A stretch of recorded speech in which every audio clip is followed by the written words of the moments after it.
Okay, exercise 12A, we're doing finding area between curves. So this is an example. We want to find the area between the curve y equals x cubed and the straight line y equals x. First thing when you get a question like this is you need to give yourself a sketch. So I've given myself a sketch. Straight line represents y equals x. It's at a 45-degree angle, straight through there. And my curve is y equals x cubed. So I'm looking to find these areas here in between the curve and the straight line. So I've got two distinct areas I need to find. I need to find each area and then I need to add them together. Now, if the question doesn't give it to you, first step, what are these intersection points going to be? Because we need to find what our boundaries will be. We know it goes through 0, 0, so that's a nice one. So I need to put where they're going to intersect.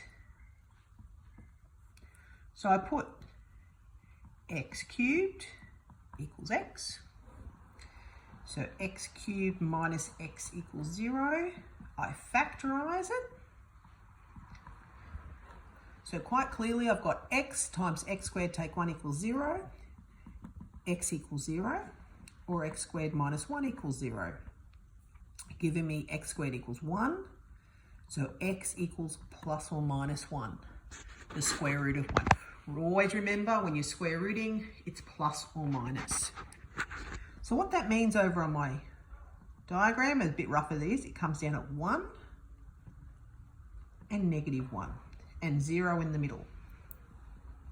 So if I look at my two areas, if I call this area 1 and I call this area 2, area 1 will be bounded by -1 to 0. What is the curve that is on top? Or what is the curve that is on top? So it'll be the integral of x cubed minus x dx. So that's x to the 4 on 4. Take x squared on 2 between -1 and 0. That'll be 0 take. That'll be a quarter. Take a half. That'll be -quarter. So that'll be a quarter. Will be that area. So that's area 1. Now looking at that, we would predict that the second area will be the same size. Oops, sorry, I'm just moving things around. So we would predict that that's the same size, but I want to show that it is the same size. For area 2, my boundaries this time is from 0 to 1. Notice area 2, the top function is the x function this time. So when I do my integral, I'm going to go x take x cubed. So I'm going to have x squared on 2 takes x to the 4 on 4 between 0 and 1. So that's going to be a half minus a quarter. Take, and those will be zeros, giving me a quarter, as I was predicting. So my total area,